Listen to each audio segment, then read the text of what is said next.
Nos TV.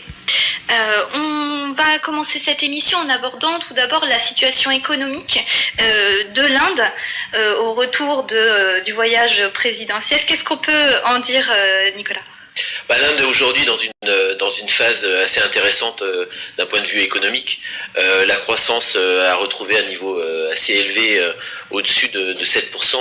Depuis 2014 et le changement de gouvernement, on a donc le Premier ministre Modi qui a été élu mi-2014, qui était d'ailleurs l'ancien dirigeant de l'État du Gujarat dont on parle aujourd'hui. Donc il a dirigé cet État pendant assez longtemps. Il avait montré dans cet État son caractère pro-business, et le Gujarat est un État qui est assez accueillant en termes d'investissement étranger, et qui a mis pas mal de mesures en place pour attirer les investisseurs indiens et étrangers et faciliter la vie des affaires.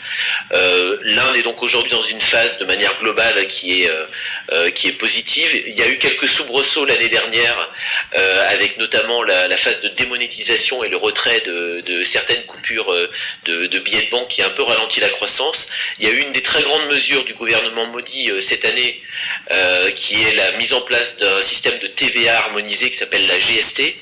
Et donc il y a un certain nombre d'éléments comme ça qui sont assez positifs.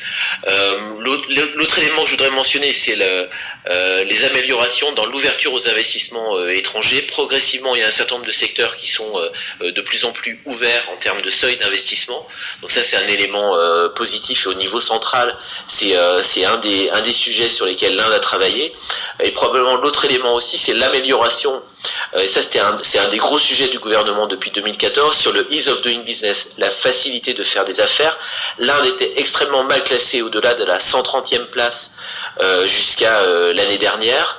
L'Inde a fait un bond assez important cette année et autour de la 100e place. Ils ont évidemment l'ambition de monter beaucoup plus haut, et pour cela ils prennent un certain nombre de mesures de facilitation de la vie des affaires qui vont dans le bon sens pour les entreprises indiennes et pour les entreprises étrangères. Donc ça, c'est tout un tas d'éléments positifs. On reviendra peut-être tout à l'heure sur la visite présidentielle, mais il y a une relation franco-indienne qui est extrêmement forte.